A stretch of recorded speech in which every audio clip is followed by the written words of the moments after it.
So Hare Krishna. హిందువులందరినీ ఐకమత్యం చేయడం కోసం ప్లస్ ఆధ్యాత్మికంగా ఎదిగేటట్టుగా చేయడం ప్రధాన కర్తవ్యము. అందులో భాగంగా మరి చిన్నప్పటి నుంచే పిల్లలకి మనం భగవద్గీతను చెప్పడం జరగాలి. ఈ భగవద్గీత గణకోట వెంకట శాస్త్రి గారు రాశారు. చాలా అద్భుతంగా ఉంది. అంటే మనం వాడుక భాషలో లాగే ఉంది ఇది. మీరు సినిమాలు కూడా వాడుక భాష ఎక్కువ వాడుతున్నారు, ముఖ్యంగా తెలంగాణ యాస. అలాగే మరి కఠినమైన పదాలు కొన్ని గ్రంథాల్లో ఉన్నాయి.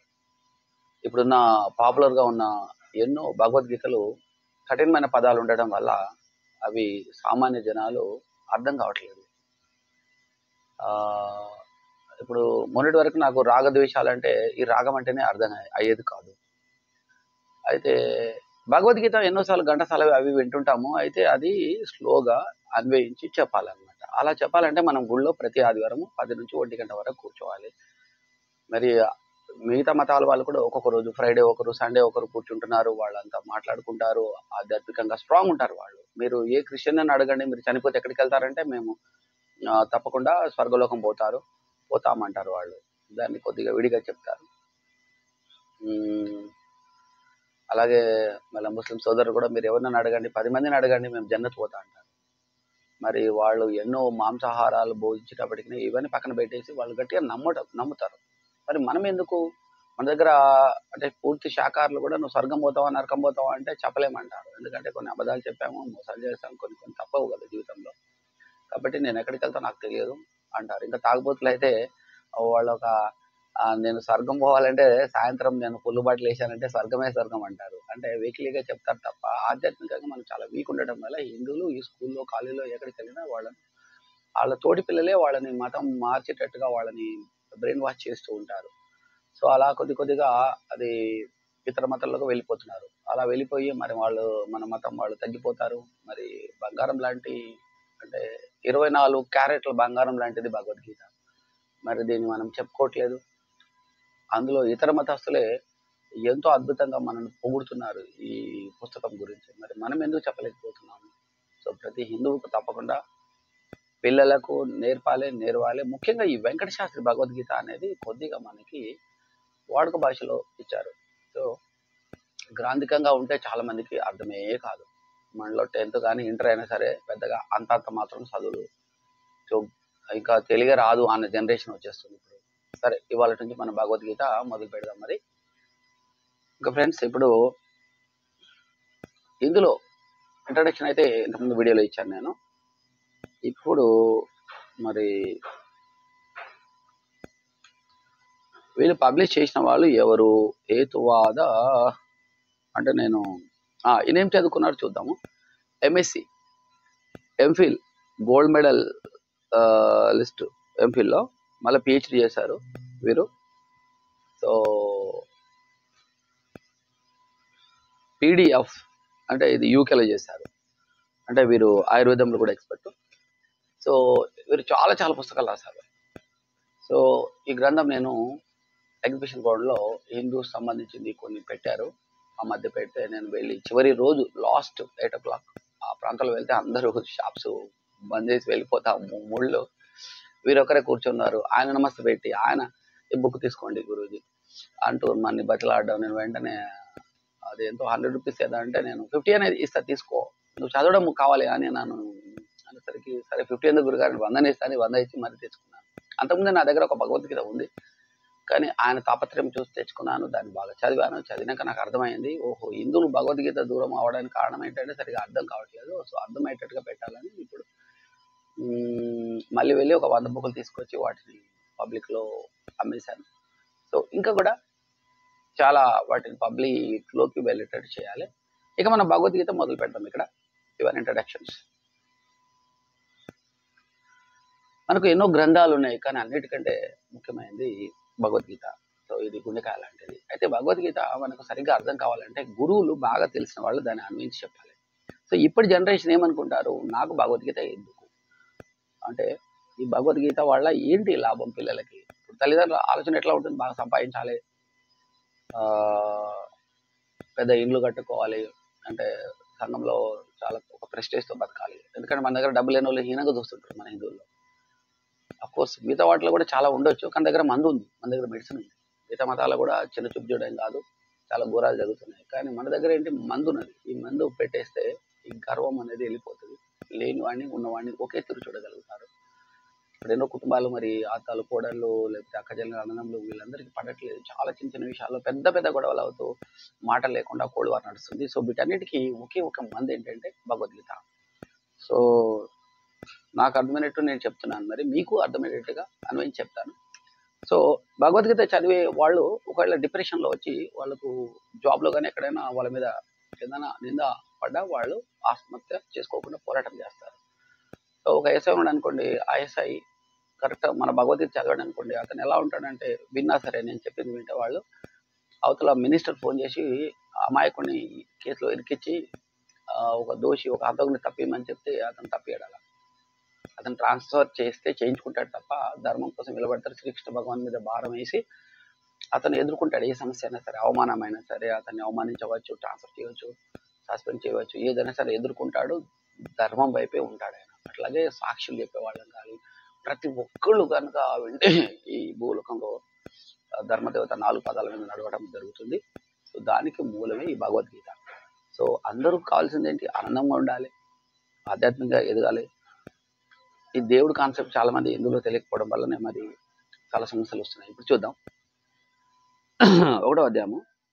కురుక్షేత్ర యుద్ధ ఆరంభమున అర్జునుడు దుఃఖిస్తున్నాడు. కురుక్షేత్రమున యుద్ధము చేయుటకై వచ్చిన తాతల తండ్రులు గురువులు బంధువులు మిత్రులు అర్జునుడు చూచి వారు దుష్టులైనను వారిని చంపకూడదు, తనకు రాజ్యం కానీ రాజ్యభోగం కానీ అక్కర్లేదని అట్లు చింతించుచు యుద్ధం చేయవలని శ్రీకృష్ణుని ఎదుట అర్జునుడు ధనుర్బాణములను వదిలేను. సో అయితే ఏంటి చెప్తున్నాడు, తాతలు ఉన్నారు, తండ్రులు అంటే పెద్దనాన్న చిన్నాన్నలు వీళ్ళందరూ అవుతారు కదా వరుసకి, వీళ్ళంతా బంధువు వర్గం ఉంది. అంతకుముందు వరకు ఎంతో వాళ్ళకి బంధువులుగా వాళ్ళకి రెస్పెక్ట్ ఇస్తూ వచ్చాడు. గురువులు మరి ద్రోణాచార్యుడు ఒక గురువు ఉన్నారు, భీష్ముడు ఉన్నారు, ఇంకా ఎందరైన గురువులు ఉన్నారు, అక్కడ బంధువులు ఉన్నారు, మిత్రులను అంటే పెద్దన్న కొడుకులే కదా వీళ్ళందరూ. మిత్రులను అర్జునుడు చూసి, మిత్రులు కూడా శత్రులయ్యారు, ఇక్కడ అటువైపు వెళ్ళిపోయారు కాబట్టి వాళ్ళని చంపాల్సిందే. వారి దుష్టులైన వారిని చంపకూడదని. ఇప్పుడు చాలాసార్లు మనం కూడా, ఆ మధ్య నాకు ఒక ఎలుక కారులో దొరికింది, కాలుగా వైర్లను కట్ చేసింది. అది 2 days తర్వాత పట్టుబడింది. దాన్ని మేము చంపలేదు. ఆ రోజే మరి వినాయక చవితి ఉంది, సరే ఎలుకను చంపడం ఎందుకని దాన్ని అది అజ్ఞానంతో చేసింది. సో చంపలేక దాన్ని బయట ఎక్కడ వదిలేసి వచ్చడం. సో ఇలా ఉంటుంది మన ఆలోచన. మోస్ట్లీ మనకి తప్పు చేసిన వాడిని శిక్షించకపోతే ఆ తప్పు పెరుగుతూ ఉంటుంది. కాకపోతే జంతువులకి అదంతా తెలియదు కదా, వాటికి తినడం అనేది దాన్ని సహజమైన లక్షణం అనమాట. వైర్లు కట్ చేసి సీట్లు కొరికేసి అదే ఒక మనిషి చేస్తే వాడు వదిలేసి ఇంకా ఇంకా చేస్తా పోతాడు వాడు. సో అది జంతువులకు మనిషి. సో వాటి సహజ లక్షణాలే అవి చేస్తాయి కాబట్టి వాటికి అంటే జంతువులకు పాపం అంటదు, మనుషులకు మాత్రం పాపం అంటుతుంది. మరి ఒక రైతు పురుగులు మందు కొట్టి పిచికారి చేసి పంటలు రక్షించుకోవాల్సిన బాధ్యత ఆయనకు ఉంటుంది. ఎలుకలు కూడా పొలంకి వస్తే చంపాల్సిన బాధ్యత ఆయనకు ఉంటుంది. సో ఖచ్చితంగా చేయాల్సిందే, తప్పదు అలా. ఎందుకంటే ఆ పంట పండాలంటే ఖచ్చితంగా వాటిని చంపాలి. అది ఏమాత్రం పాపము కాదు. మీరు అయితే కొంతమంది మన మధ్యలో అతి మంచి వాళ్ళు తయారైపోయారు. వీళ్ళు ఏం చేస్తారు, తప్పు చేసేవాడిని కూడా శిక్షించరు. వాడు చంపితే చంపాడులేదు. ఒక్కొక్కడు 100 మంది చంపిన వాళ్ళు కూడా ఉరిశిక్ష పడలేదు. వాళ్ళకి 20 ఏళ్ళు పెట్టి జైళ్ళలో 10 ఏళ్ళు అట్లా పెడతారు, వదిలేస్తారు. మళ్ళీ అది జైళ్ళలో ఉంటారు. కానీ ఉరిశిక్షలు పడట్లేదు. జైళ్ళలో కూడా వాడికి అన్ని రకాల ఫెసిలిటీస్ ఉంటాయి. మరి వాళ్ళ మార్పు ఎలా వస్తుంది? కాకపోతే ఒక దగ్గర వాడిని కంట్రోల్గా ఒక చోట పెడతారు. సో ఇలా వాళ్ళకి శిక్షలు పడకపోవడం వల్ల చాలా మంది సాక్ష్యం చెప్పే వాళ్ళు కూడా ధైర్యం చేసి చెప్పరు. నేను చెప్పినా మళ్ళీ వాడు మధ్యలో బయటకు వస్తాడేమో, నన్ను ఏమైనా చేస్తాడేమో భయం ఉంటుంది. అయితే ఇక్కడ రాజభోగం కానీ అక్కర్లేదు అంటున్నాడు. అంటే చాలా మంది అనుకుంటారు అర్జునుడు రాజ్యం కోసం యుద్ధం చేశాడు కదా, అందులో మనకెందుకు అంటారు ఈ హేతువాదులు కానీ ఈ కమ్యూనిస్ట్ భావజాలం ఉన్న వాళ్ళందరూ. కానీ ఇక్కడ రాజభోగం కాదు. అంటే అర్జునుడు రాజ్యం కోసం యుద్ధం చేయలేదు, కానీ ధర్మం గెలవాలని యుద్ధం చేశాడు. తర్వాత ఇవన్నీ చాలా డీప్గా చెప్తా. అసలు భగవద్గీత మీరు ఎప్పుడు వినట్టు ఉంటుంది. ఇది అసలు ఇది విన్నారంటే మీరు అసలు ఎప్పుడు ఎలాంటి టెన్షన్ ఉండదు. ధైర్యం ధర్మం వైపు పనిచేస్తారు. సో రాజ్యం అక్కర్లేదు, అయితే చంపకూడదు అనడం. చాలా మంది మీరు చూస్తూ ఉంటారు మరి,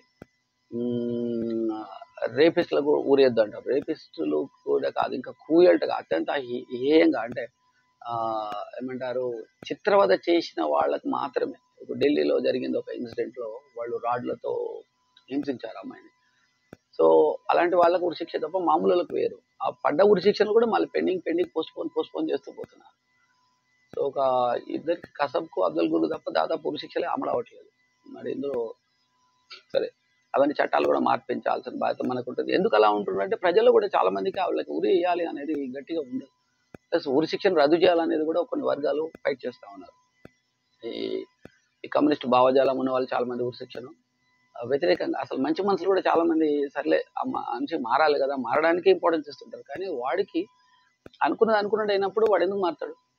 ఓ అంతకుడు ఉన్నాడు, చంపాడు, ఆస్తి తీసుకున్నాడు, ఇంకొకరిని చంపాడు, ఇంకొకరిని బెదిరించాడు, వాని పని అవుతా ఉన్న కొద్ది వాడు ఎందుకు మారుతాడు? ఇంకా వాడు బలంగా తయారవుతాడు, ఇంకా పెద్ద దుర్మార్గుడు అవుతాడు వాడు.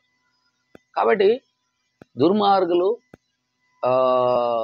ఈ ఫీలింగ్ నుంచి బయటకు తెచ్చాడు శ్రీకృష్ణ పరమాత్ముడు అర్జునుడికి. అర్జునుడు ఇలాంటి డిప్రెషన్లో ఉన్నాడు, మనం కూడా ఈ రోజుల్లో చాలాసార్లు కూడా వాడి పాపాన వాడే పోతాడులే అని వాళ్లకు క్షమిస్తా పోతాం. వాళ్ళు దుర్మార్గుడు కావచ్చు, హత్యలు చేయవచ్చు, దొంగతనాలు చేయవచ్చు, దోపిడీ, మనకి శిక్షిస్తే మనకేమొస్తుంది? తీరా తెలిసి కూడా ఎంతోమంది ఆ కేసు మీద ఇంట్రెస్ట్ ఉంటుంది వాళ్ళకి. కేసు అంటే కూడా 20 ఏళ్ళు అవుతుంటుంది, మళ్ళీ సాక్ష్యాలు పెట్టాలి, మళ్ళీ వాడితో తిట్టి ఇవన్నీ ఎందుకు నాయన, అయింది అయిపోయింది కదా అంటాడు. కానీ వాడు ఏం చేస్తాడు, ఇంకొకరిని అలా తెచ్చిపోతా ఉంటాడు. రాజభోగం అక్కర్లేదన్నాడు. అది అయితే ఇంకొకటి విషయం చెప్పాలి. ఇప్పుడు అర్జునుడు అది మనకెందుకు పనికి వస్తుంది అనే వాళ్ళు చాలా మంది ఉన్నారు, వాళ్ళ కోసం చెప్తున్నాను. ముఖ్యంగా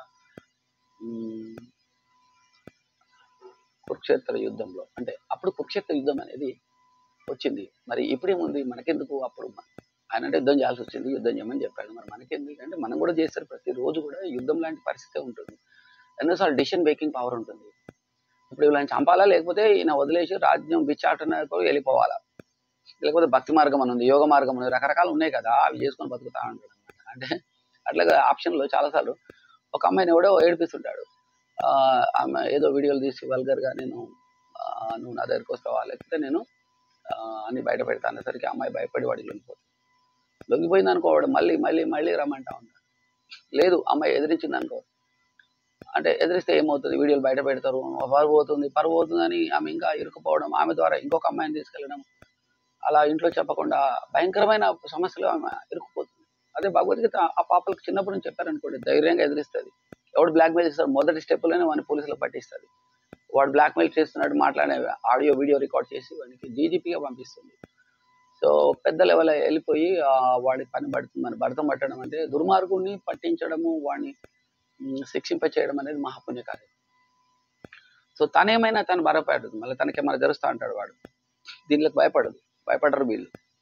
ఎందుకంటే ధర్మం కోసం ఏమైనా చేయడానికి ఉంటారు. శ్రీకృష్ణ భగవాన్ మీద భారం వేసేసి, దేవాది దేవుడు ఈ సృష్టికి మూలమైన, సృష్టికి మొత్తం ఆయనలో ఉందని ఆయన స్వయంగా ప్రకటించుకున్నాడు ఆయన. సో శ్రీకృష్ణ పరమాత్ముడి మీద అయితే ఇక్కడ ఒకటి విషయం ఏంటంటే, కురుక్షేత్ర యుద్ధము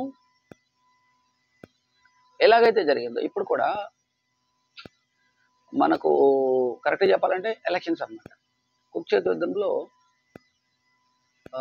అర్జునుడు ఆ దుర్యోధనాలతో యుద్ధం చేయాల్సి వచ్చింది. వాళ్ళందరూ కూడా మహా దుర్మార్గులు. మరి అక్కడ కర్ణుడు కానీ భీష్ముడు మంచోళ్ళు ఉన్నారు, ఉన్నప్పటికీ వాళ్ళు దుర్మార్గుడి వైపు నుంచున్నారు. కాబట్టి ఖచ్చితంగా వాళ్ళని కూడా చంపాల్సిందే. వాళ్ళు చెప్పకపోతే మరి ఆ దుర్యోధనుడు బయటికి రాడు. ముందు వీళ్ళందరూ చనిపోయిన తర్వాత దుర్యోధనుడు వస్తాడు చివరికి.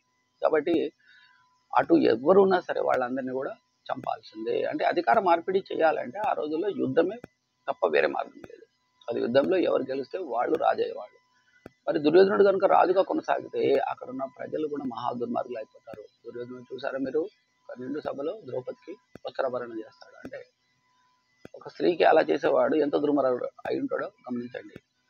సో అక్కడ ప్రజలు కూడా భయంకరంగా హింసించేవాళ్ళు. ఎందుకంటే అధికారులు కూడా చెడ్డ అధికారులను పెడతారు, చెడ్డ రాజులను పెడతారు. చెడ్డ రాజులందరూ కూడా ప్రజలను పీడించుకు తింటారనమాట. సో రాజు కనుక దుర్మార్గుడు అయితే ప్రజలు ఇంకా భయంకరమైన దుర్మార్గుల అధికారులు ఇంకా వాళ్ళు ఆడింది ఆట పాడింది పాట ఉంటుంది. న్యాయం ధర్మాలు అనేది ఎట్టి పరిస్థితుల్లో వాళ్ళకు ఉండదన్నమాట. వాళ్ళ స్వార్థం కోసం ఏమైనా చేసేస్తుంటారు. సో అలాంటి వాళ్ళ నుంచి రక్షించాలంటే యుద్ధం చేయాల్సిందే, రాజునికి వేరే మార్గం లేదని కృష్ణుడు బోధించారు. మరి ఇప్పుడు ఎలక్షన్ అనేది కూడా మీకు యుద్ధం లాంటిది. సో ఎలక్షన్లో ఒక మంచి పార్టీ ధర్మం కోసం ఉంచిన ఒక పార్టీ ఉంటుంది, అధర్మం వైపు స్వార్థం వైపు ఒక పార్టీ ఉంటుంది. స్వార్థం వైపు ఉన్న పార్టీలు ఏంటంటే రకరకాల పథకాలు పెడతారు. మీరు ఓట్లు వేస్తా, ఇది ఇస్తా, ఈ డబ్బు ఇస్తా, ఆ డబ్బు ఇస్తా, ఇక్కడ ఇస్తా, అక్కడ ఇస్తా, ఓడికి వచ్చిన అన్ని ప్రామిస్ చేసేవాళ్ళు ఎవరు ఉంటారు? మంచి పరిపాలన అందజేస్తాను ఇంకో పార్టీ ఉంటుంది. సో మీరు దేని పని చేస్తారు? పని చేయడం అంటే తిరగాలి, వేల మందికి చెప్పి కన్విన్స్ చేసి నచ్చజెప్పి ఆ పార్టీకి ధర్మం ఉన్న వైపు నిలబడాలి. సో అలా వేల మందికి నచ్చజెప్పి చెప్పడం అనేది కూడా దీన్ని ఏమంటారు? అర్జునుడు ఎలా అయితే బాణాలతో యుద్ధం చేస్తాడో అలాంటిది అనమాట. కానీ ఓటు మాత్రమే వేస్తాను నేను ధర్మం ఉన్న పార్టీకి అనుకుంటే వాడు కత్తితో యుద్ధం చేస్తున్నాడు. సో మనమంతా ఈ రకంగా క్షత్రియులమే. ఒక రకంగా క్షత్రియులు అంటే కత్తి యుద్ధం చేసే వాళ్ళే క్షత్రియులు ఆ రోజుల్లో, ఇప్పుడు పోలీసు లాగా అనమాట. కానీ ఇప్పుడు ఓటు వేసే ప్రతి ఒక్కడు క్షత్రియులాగానే. ధర్మం గెలిపేయాలంటే ఈ ఓటు వేసేవాడు ధర్మం వైపు పిలువడితేనే ధర్మం ఉన్న పార్టీ అధికారంలోకి వస్తుంది. లేకపోతే అధర్మమైన పార్టీ అధికారంలోకి వస్తే దేశం అనే బాంబులు పేలుతుంటాయి. సో న్యాయం ధర్మం అనేది ఎక్కడ ఉండదు. అధికారులను కూడా వాళ్ళు మంచి అధికారిని కింద వేస్తాడు, చెడ్డ అధికారిని, వీక్ అధికారిని, పొగిడే అధికారిని, లంచగొండలను పైన వేస్తుంటారు. సో వాళ్ళు ఏం చేస్తారు? ఉగ్రవాదులను పట్టుకోరు, వాళ్ళకి ఇంకా సపోర్ట్ చేస్తూ ఉంటారు, లేదా చూసి చూడనట్టు ఉంటుంటారు. ఎన్ని ఘోరాలు జరిగినా వాళ్ళను ఏదో తూతు మంత్రంగా వాళ్ళు ఎంక్వైరీ చేస్తూ ఉంటారు. తద్వారా ఎవరు నష్టపోతారంటే ప్రజలు. డెఫినెట్గా ప్రతి ఒక్కళ్ళ మీద ఈ ఎఫెక్ట్ ఉంటుంది అనమాట. ఇప్పుడు చూడండి, ఒకసారి రాంగ్ రూట్ వెళ్ళడం అలవా చేస్తే ఏమవుతుంది? అందరు రాంగ్ రూట్లో వెళ్ళిపోతుంది. అందరు రాంగ్ రూట్ రైట్ రూట్ అనేసరికి ఏమవుతుంది? అసలు మొత్తం గజిబిజి అయిపోతుంది. సో ట్రాఫిక్ పోలీసులు ఎంత స్ట్రిక్ట్ ఉంటే అంత మంచి ట్రాఫిక్ పోలీస్ అనమాట. సో కొన్ని మతాలు ఏమంటున్నారు? మా మతంలో దేవుడు నీకు అన్ని ఎక్స్క్యూజ్ చేస్తాడు, క్షమిస్తాడు, ఏ పాపం చేసినా క్షమిస్తాడు అనేవాడు ఖచ్చితంగా వాడు ఆ క్షమించడము అనేవాళ్ళు ఖచ్చితంగా మహా దుర్మార్గులు అవుతారు. ఎందుకంటే క్షమిస్తే ఇంకా నీకు డిసిప్లిన్ ఉండదు. ఒక ఎస్ఐ ఉన్నాడు, నువ్వు ఏ నేరమైనా చేయరా, మా వాడు ఎక్స్క్యూజ్ చేస్తాడు, కేసులు పెట్టాడు, అందరినీ ప్రేమగా చూస్తాడు అంటే ఆ ఎస్ఐ ఖచ్చితంగా ఆ ఏరియాలో భయంకరమైన నేరాలు పెరిగిపోతాయి. ఎందుకంటే నేరస్తును క్షమిస్తాడు, వాడు వెళ్ళి అమాయకులను చంపుతూ ఉంటాడు, వీడు వెళ్ళి వీడిని ప్రేమిస్తాడు, వాడిని ప్రేమిస్తాడు. సో అందరిని ప్రేమించే వాళ్ళు ఖచ్చితంగా మంచి వాళ్లకు శత్రువులు వాళ్ళు. సో ఒక పద్యం చదువుదాం మరి, వాళ్ళ మొత్తం ఇంట్రడక్షన్ అయిపోతుంది. అందులో ధృతరాష్ట్ర ఉవాచ ధర్మక్షేత్రే కురుక్షేత్రే సమవేత యువత్సవ మామకాహ పాండవాహ చ ఏవ కిం అకుర్వత సంజయ. సంజయ్ని ధృతరాష్ట్రుడు అడుగుతున్నాడు. ధృతరాష్ట్రుడు ఇట్లా పలికిండు అంటే అడుగుతున్నాడు అనమాట ఏమని. సో ఉవాచ అంటే పలకడం. ఓ సంజయ ఆయన దగ్గర ఒక పని చేస్తూ ఉంటాడు ఇతను. సంజయ్ అంటే అధికారి అనుకోండి. నా కుమారులు మరియు పాండరాజు పుత్రులు యుద్ధం చేయదలిచి పవిత్ర స్థలమైన కురుక్షేత్రమునకు చేరి ఏం చేసిండ్రు నాకు కొంచెం ఎక్స్ప్లెయిన్ చేయాలని అడుగుతున్నాడు అనమాట.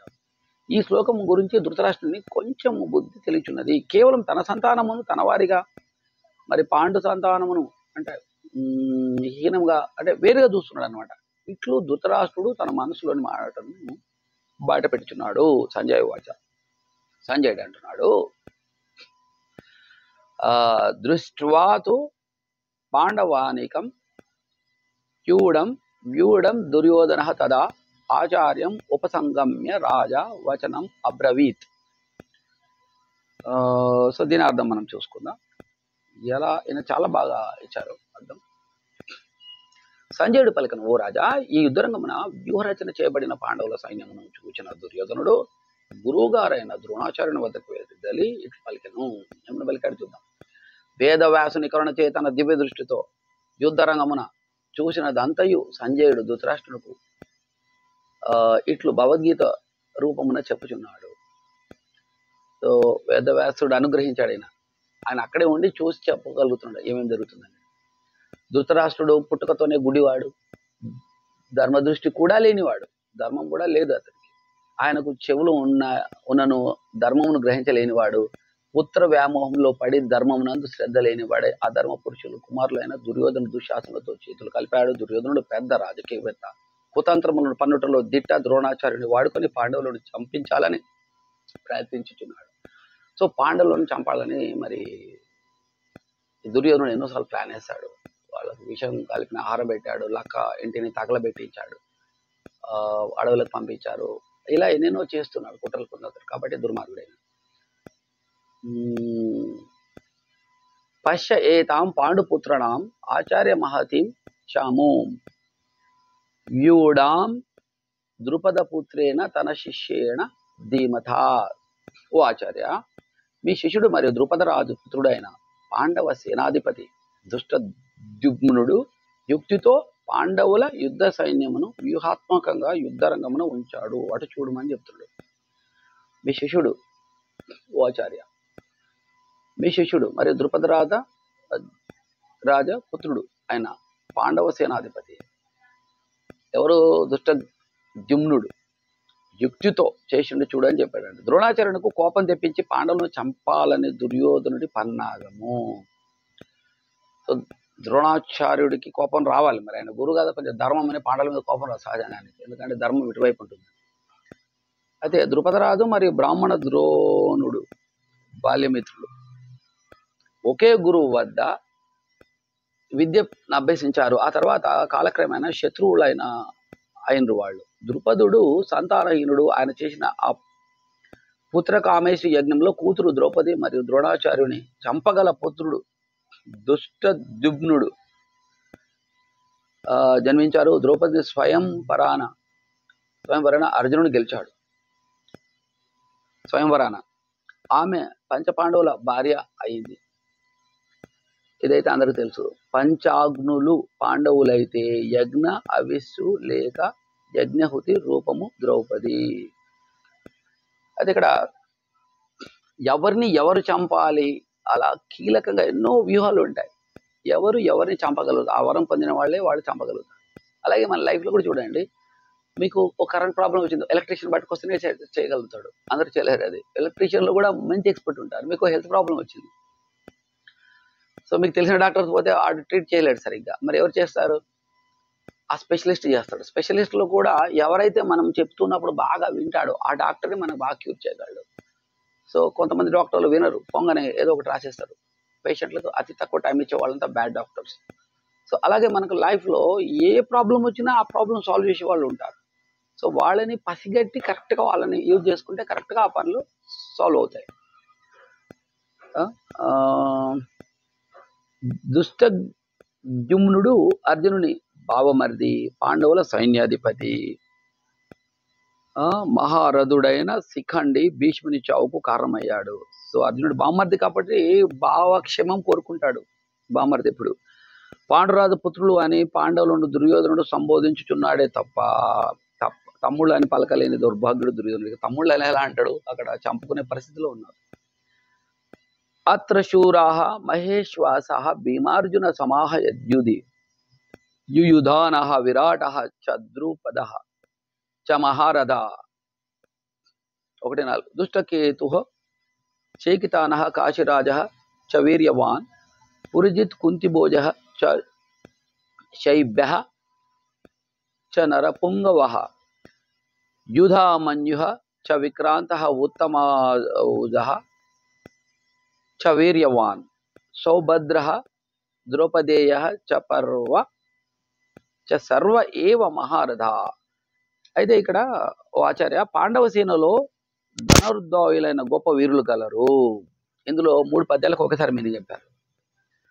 వారు సాత్వికి అంటే విరాటుడు, మహారథి అయిన ద్రుపద మహారాజు, దృష్టకేతువు, చేకితానుడు, వీరుడైన కాశీరాజు, పురుజిత్తు, కుంతిభోజుడు, సర్వశ్రేష్ఠుడైన సైభ్యుడు, పరాక్రమవంతుడైన యూధామన్యుడు, శక్తివంతుడైన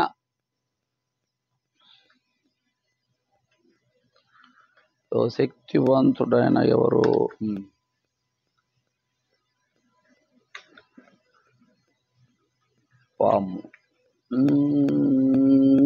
ఉత్తమౌజుడు, సుభద్రాపుత్రుడైన అభిమన్యుడు, ద్రౌపది యొక్క 5 పుత్రులు గలరు. వీరందరూ మహారథులు మరియు శౌర్యమున భీమార్జునులతో సమానంగా యుద్ధము చేయువారు. విరాటరాజు అభిమన్యుని మామ, ద్రుపదుడు ద్రౌపది తండ్రి, దృష్టకేతువు శిశుపాలుని పుత్రుడు, చేకితానుడు యాదవ వీరుడు, పురుజిత్ కుంతిభోజుని తమ్ముడు, కుంతిభోజుడు కుంతిదేవి పెంపుడు తండ్రి, ధర్మరాజు యొక్క వేరొక భార్య దేవిక తండ్రి శైల్యుడు ఐబిడు, యూదామన్యుడు మరియు ఉత్తమౌజుడు, పాంచాల రాజకుమారులు, సాత్యకి కృష్ణుని పినతాత మనుమడు మరియు అర్జునుడి శిష్యుడు, పంచ పాండవుల 5గురు పుత్రులు, ప్రతిబింధ్యుడు, శృత సోముడు, శృత కీర్తి, శత నీకుడు, శృతకర్మ, వీరు శాస్త్ర ప్రవీణుడు, 11,000 సైనికులతో యుద్ధము చేయి సామర్థ్యం గలవాడు, మహారథులు అనబడును.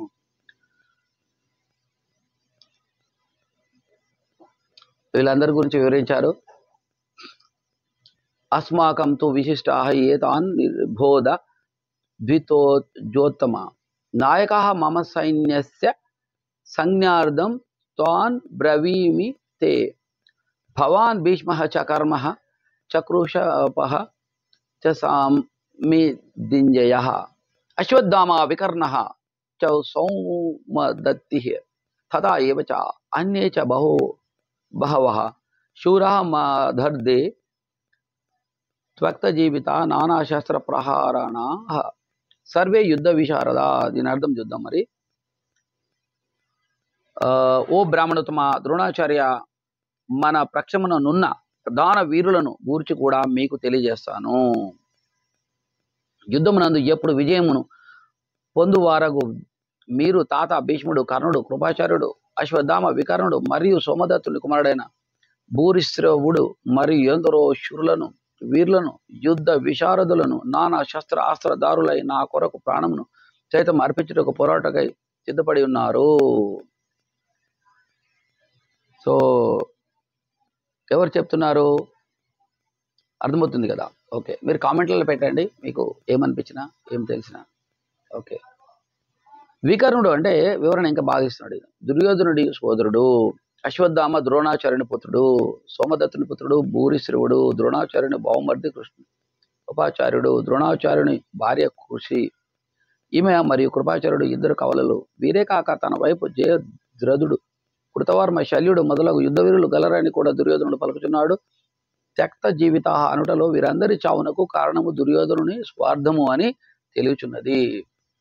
సో మరి ఎవరు ఇంతమంది చచ్చిపోవడానికి కారణం ఏంటంటే దుర్యోధనుడే. అంటే ఒక్క దుర్మార్గుడు చూడండి, ప్రపంచ దేశాల్లో కూడా కొంతమంది దుర్మార్గులు అయినటువంటి డిక్టేటర్స్ ఉన్నారు, వాళ్ళు ప్రజలను పీడించుకు తింటుంటారు. ఆ ఒక్క దుర్మార్గుడు, మీరు నార్త్ కొరియా కిమ్ జాన్ ఎట్లా ఉంటాడో అట్లా చాలా చోట్ల ఉన్నారు.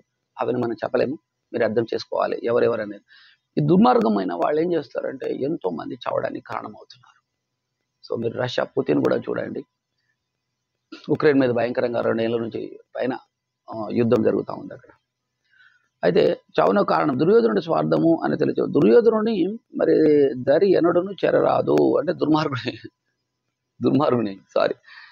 దరి ఎన్నడు. దుర్మార్గులు ఒకడున్నాడు అనుకోండి, వాళ్ళు మన చేత తప్పుల మీద తప్పులు చేస్తుంటారు. చాలా మంది దుర్మార్గులు దగ్గర అవుతారు, ఎందుకంటే ఆ డబ్బులు ఇస్తాడు, పొగుడుతాడు, వాడి వేరే వాళ్ళని పీడిస్తే మనకు మాత్రం సహాయం చేస్తుంటాడు, హెల్ప్ చేస్తుంటాడు. మనం ఏమనుకుంటాం, మనకైతే హెల్ప్ చేస్తుండే కదా, దుర్మార్గుడు అయితే నాకేంటి అనే ఉద్దేశంతో వాడికి మాట ఇచ్చాడు, నాకు మేలు చేశాడని ఈ మంచి వాళ్ళు కూడా దుర్మార్గుని పంతన చేయడం వల్ల వీళ్ళు అంతమైపోతారు. సో ఎందుకంటే వాళ్ళకు కూడా ఆ కేసులో ఇరుక్కుపోతాడు. ఒక మోసగాడు ఉన్నాడు అనుకోండి, వానితో ఉంటే వాడు దొరికినప్పుడు వీని పట్టుకుంది అంటారు. సో అయితే మంచి వాళ్ళతో ఉన్నప్పుడు కూడా కొన్నిసార్లు ఇబ్బందులు ఇన్సల్ట్ జరగవచ్చు, కానీ దానివల్ల వాడు స్వర్గమే పోతాడు. మంచి ధర్మంపై పనిచేసే ప్రతి ఒక్కళ్ళు కూడా వీళ్ళు కూడా చనిపోయారు ధర్మం వైపు ఉన్న వాళ్ళు, కానీ వీళ్ళు స్వర్గలోకం పోయారు. కానీ ఎవరైతే దుర్మార్గం వైపు ఉన్న వాళ్ళు వాళ్ళంతా నరకలోకం పోతారు. అయితే ఇంకా చూద్దాం. రాచపీనుగా ఒంటరిగా పోదు కదా, ఒకడు ఓడుగా రాచపీనుగా ఇంకో అంతమందిని తీసుకెళ్తారు. అపర్యాప్తం తత్ అస్మాకం బలం భీష్మ బిరక్షితం పర్యాప్తం తు ఇదం ఏతేషాం బలం భీమ బిరక్షితం. ఓ ఆచార్య, తాతగారైన భీష్మునిచే సురక్షితమైన మన సైన్యము అపరిమితంగా ఉన్నది, భీమునిచే రక్షింపబడు పాండవ సైన్యం పరిమితంగా ఉన్నది. ఆచార్య, తాతగారైన భీష్మునిచే సురక్షితమైన మన సైన్యం చాలా పెద్ద ఉందన్నమాట వీళ్ళది. భీమునిచే రక్షింపబడు పాండవ సైన్యము పరిమితం కొద్దిగానే ఉంది, మనది పెద్ద సైన్యం. మరి వీళ్ళేమో ఆల్రెడీ అధికారంలో ఉన్నారు, వాళ్ళు అప్పటి నుంచి వాళ్ళు అడవులు పాడైపోయి సైన్యాన్ని కలెక్ట్ చేసి ప్లస్ వాళ్ళు యుద్ధం చేసి వాళ్ళందరినీ కలెక్ట్ చేసుకొని వాళ్ళు ఇప్పుడు ముందుకు వచ్చారు. దుర్యోధనుడు బహుచెడ్డ నేర్పరి, పొరుగు రాజులందరినీ తన వైపు తిప్పుకున్నాడు. పాండవ పక్షంలో యుద్ధం చేయుటకై బయలుదేరిన రాజు శల్యుని కూడా మోసగించి తన వైపు తిప్పుకున్నాడు. శల్యుడు యాక్చువల్గా పాండవుల కోసం యుద్ధం చేయడానికి వచ్చాడు. అయితే వీడిని ఏదో ఇరికిచ్చి ఎవరితోట మాట తీసుకొని శల్యుడు కూడా వీళ్ళ తరఫు నుంచే యుద్ధం చేసినట్టు చేస్తాడు. అందుకే శల్య సారథ్యం అంటాడు. వాడికి ఇష్టం లేదు కాబట్టి కర్ణుడిని నానా మాటలు అంటాడు. శుంఠపుత్ర అంటాడు, సూతపుత్ర అంటాడు. సూత అంటే చాలా తక్కువ జాతికి చెందినవాడు. సూత రకరకాలుగా ఇన్సల్ట్ చేస్తుంటాడు. నువ్వు వీరుడవా, నువ్వు ఇక్కడ అర్జునుడి ముందర నువ్వెంత, నీ ప్రతాపం ఏంటి, నువ్వు చేతగానోడవు, చవటవి, నీకేంటి అర్జునుడితో కొట్లాటేంటి అని వాడిని మానసికంగా దెబ్బతీస్తా పోతాడు కర్ణుని. సో మానసికంగా ఇప్పుడు మన రియల్ లైఫ్ లో కూడా చాలా మంది భార్యలు ఉంటారు, భర్తను విపరీతంగా డౌన్ చేస్తూ ఉంటారు. అంటే నువ్వు అది కాలేదు, ఈడ వాటి పైసలు కూడా కొట్టినావు, ఆడ కూడా కొట్టినావు, అది మర్చిపోతావు, ఇది మర్చిపోతావు, నీ చేతగానోడు, ఎవరిని కంట్రోల్ చేయలేవు, ఎవరికని ఇస్తే అడగలేవు. అలా వాడిని అలాకుండా వానికి పొగడాలి. ఫలానా రూపాయి వసూలు చేసి మీరు రూపాయి వసూలు చేస్తారని మీ వల్ల అవుతుంది, మీరు చేయగలుగుతారని భార్య చెప్పాలి. అట్లాగే భర్తలు కూడా భార్యలను ఇలాగే మాట్లాడుతుంటారు. చేతకందా నువ్వు ఏం తెలియలేదు, అదేం చేసినావు, ఆ పని రాదు, ఈ పని రాదు నీకు, ఒక పని రాదంటూ భర్తలే కాదు తల్లిదండ్రులు పిల్లల్ని, గురువులు పిల్లల్ని, అలా చాలాసార్లు అన్నలు తమ్ముళ్ళను రకరకాలుగా వాళ్ళని వేధించి అంటే వాళ్ళలో మైనస్ ఊకే గుర్తు చేస్తుంటారు. సో దానివల్ల ఆ వ్యక్తి కూడా డౌన్ అయ్యే అవకాశం ఉంది. అయితే కౌరవుల వైపు 11 అక్షౌహీనుల సైన్యం ఉండగా పాండవులకు 7 అక్షౌహీనుల సైన్యం మాత్రమే కలదు. సో వాళ్ళకి 11 ఉంటే వీళ్ళకి 7 అంటే వీళ్ళు తక్కువన్నారు. సో ఏనుగులు ఎంతమంది ఉన్నాయి, ఎంత ఉన్నాయి ఏనుగులు గుర్రాలు లెక్కలు ఇచ్చారు ఇక్కడ. సైనికుల సముదాయము అక్షౌహిణి సైన్యం అనబడును. ఒక అక్షౌహిణి అంటే మనకు తెలియదు కదా, అందుకే ఇక్కడ రాశారనమాట. 21,870 రథములు, 21,870 ఏనుగులు, 6,500 అంటే అన్ని సేమ్ రథాలు ఏనుగులు, మళ్ళా 6,500 అంటే 65,610 గుర్రములు, 1,09,000 సైనికుల సముదాయం ఉంటే దాన్ని ఒక్క అక్షౌహిణి అంట. అయినేషు చ సర్వేషు యథాభాగం అవస్థిత భీష్మం ఏవ అభిరక్షంతు భవతః సర్వ ఏవ హి. కావున ఆచార్య మీరందరూ మీ స్థానంలో సుస్థిరంగా నిలిచి అన్ని వైపుల నుండి భీష్మ పితామహుని రక్షించవలెను అని చెప్తున్నారు. సో ఇవాళకి మరి ఫినిష్ చేద్దాం. మనం 30 నిమిషాల పైన అయిపోయింది. సో శ్రీకృష్ణ భగవాను మన మనసులో అనుకుంటూ భోజనం చేసే ముందు ఒకసారి ఆయనకు అర్పించి మనం ప్రసాదంగా స్వీకరించాలి. ఎప్పుడు ఎక్కడ పోయినా దేవదేవుడైన శ్రీకృష్ణ పరమాత్మ మనం క్రెడిట్ కూడా ఆయనకి ఇవ్వాలి. మనకు ఇల్లు, బంగ్లా, డబ్బు ఆయన వల్ల వస్తుంది కాబట్టి ఇది ఆయనదే, మనం కేవలం క్యాషియర్ లాగా ఇక్కడ చూసుకుంటున్నాం అన్న భావన మనకి ఎప్పుడు ఉండాలి. ఓకే మిత్రులారా, సో ఇవాళ ఏమైంది 111. అబ్బా మన ఫిగర్ కూడా చాలా బాగా వచ్చింది. 111 వరకు అయిపోయింది. 112 నుంచి మళ్ళీ తర్వాత వీడియోలో పెట్టుకుందాం. Thank you. హరే కృష్ణ.